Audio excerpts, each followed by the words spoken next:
Hello guys, কেমন আছো তোমরা সকলে? আশা করি তোমরা সকলে খুব ভালো আছো। তো আমি দেখো চলে এসেছি হাওড়া স্টেশনে, আমি আর আমার দিদি। তো এখান থেকে আমরা যাচ্ছি হাওড়া চক্রধরপুর ট্রেন ধরে আদ্রা যাব। সেখান থেকে আমরা একটা জায়গায় যাব নতুন। দেখো তোমরা পুরো ভিডিওটা দেখতে থাকো। তো গাইজ আমি এখন চলে এসেছি আদ্রা স্টেশনে। আমরা চক্রধরপুর ট্রেন ধরে আমরা আদ্রাতে নেমেছি। আদ্রাতে একটু বোনের বাড়িতে ফ্রেশ হয়ে আবার আমরা স্টেশনে এসেছি, আদ্রা স্টেশন। এখান থেকে কোথায় যাচ্ছি তোমরা দেখতে থাকো, পুরো ভিডিওটা তাহলে জানতে পারবে। এখানে আমি আছি, দিদি আছে।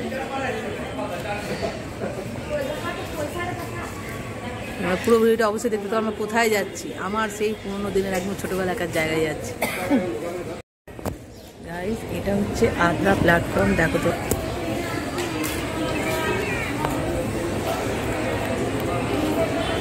এখানে আমার দিদি বসে আছে। তো গাইস যেটা বলছি, আদ্রা প্ল্যাটফর্মে আমরা এখন দাঁড়িয়ে আছি। এখন ট্রেনটা অ্যাকচুয়ালি ছিল 9:40-এ, এখনও আসেনি। সেটা 10:15 না কততে আসবে এখনও জানি না, আমরা বসে আছি। তো তোমরা দেখো আমাদের ওই শিয়ালদা লাইনে ট্রেনে যত লোক দেখা যায়, এখানে অনেকক্ষণ পরপর ট্রেন, কোনো লোকই নেই প্ল্যাটফর্মে, খুব কম লোক আছে।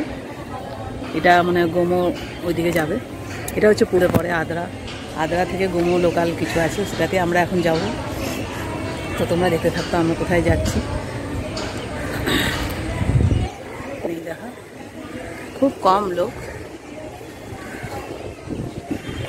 একটা জিনিস খুব ভালো লাগছে যে আমাদের ওখানে যেরকম এত স্টেশনে এত লোক, ট্রেন আসলে একদম মানে ট্রেনে ওঠার জন্য পুরো হুড়মুড়ি করে সবাই মানে ওঠার জন্য চেষ্টা করে, সেটা এখানে সেটা কিছুই নেই।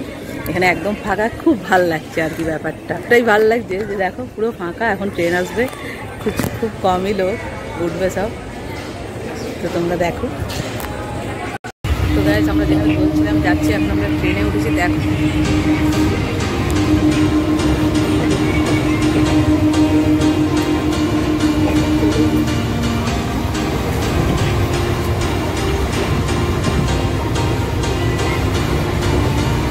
জয়চন্ডী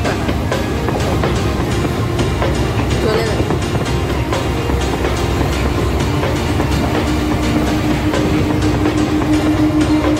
আমরা আদ্রা থেকে ট্রেনে গেছি, ট্রেনে এখন যাবো, কোথায় যাবো সেটা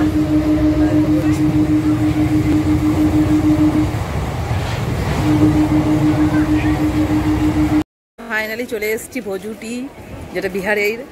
এই যে বোন দিদি সব বন্ধুরা এসছে সব নিতে। এখানে আমার সমস্ত স্মৃতি রয়েছে। এই যে বোন আছে আমার সাথে, দিদির সব বন্ধুরা ওকে নিতে এসেছে আমাদের সবাইকে।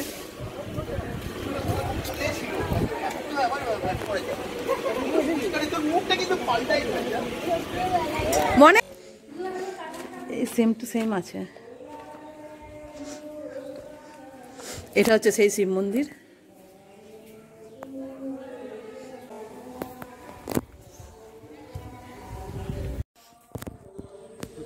কাঠামো পড়তো এখানে, যখন কাঠামোটা দুর্গা ঠাকুরের কাঠামো যখন থেকে তৈরি হতো, মাটি যখন থেকে আসতো, তখন থেকেই আমাদের এখানে সামনেই কোয়ার্টার ছিল। তখন থেকে আমরা এসে মন্দিরে এখানে বসে থাকতাম। একদম পুরো প্রথম থেকে যে মূর্তি তৈরি হতো দুর্গা ঠাকুরের, সেটা আমরা মানে প্রত্যেক দিন এসে খালি দেখতাম কবে কতটা তৈরি হয়েছে। ঠিক এই জায়গাটাতে হতো। আর এখানে তো মানে দুর্গাপুজোর সময় প্রচণ্ড প্রচুর ভিড় হতো, প্রচুর। এই জায়গাটা হচ্ছে সেই জায়গাটা। এই যে এটা হচ্ছে পুরো মন্দিরটা।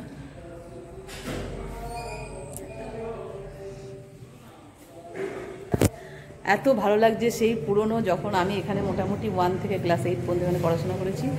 তো এত মানে ভালো লাগছে এই জায়গাটা এসে।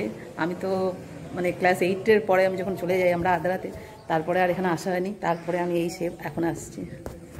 তোমরা দেখো। হ্যাঁ বল। এটা হচ্ছে কুয়ো। এই কুয়ো পাড়ে এসে আমরা অনেক সময় জল তুলে নিতাম। যখন আমাদের এখানে অ্যাকচুয়ালি এটা হচ্ছে শিব মন্দির, তো এখানে আমরা পুজো যা কিছু হতো সমস্ত রকম পুজো এখানে হতো। আর যখন আমরা সামনেই কোয়ার্টারে থাকতাম, যখন আমাদের জল থাকতো না, কোয়ার্টারে জল আসতো না, তখন আমরা এখানে কুয়োতে এই কুয়োতে এসে নিয়ে যেতাম। এটা হচ্ছে কালী মন্দির। এখন সেম টু সেম আছে। अच्छा लाइट किसे हिंदू हिंदू रास्ता कोई दूसरा लाइट क्या बोल रहा है वो दो जो लाइट है ना सामने में दो तो उसका इसलिए रात को जल जाए। এখানে হচ্ছে ঠাকুরমশাইয়ের মন্দির, যিনি সমাধি আছে, ইনি এই মন্দিরটা প্রতিষ্ঠা করেছিলেন।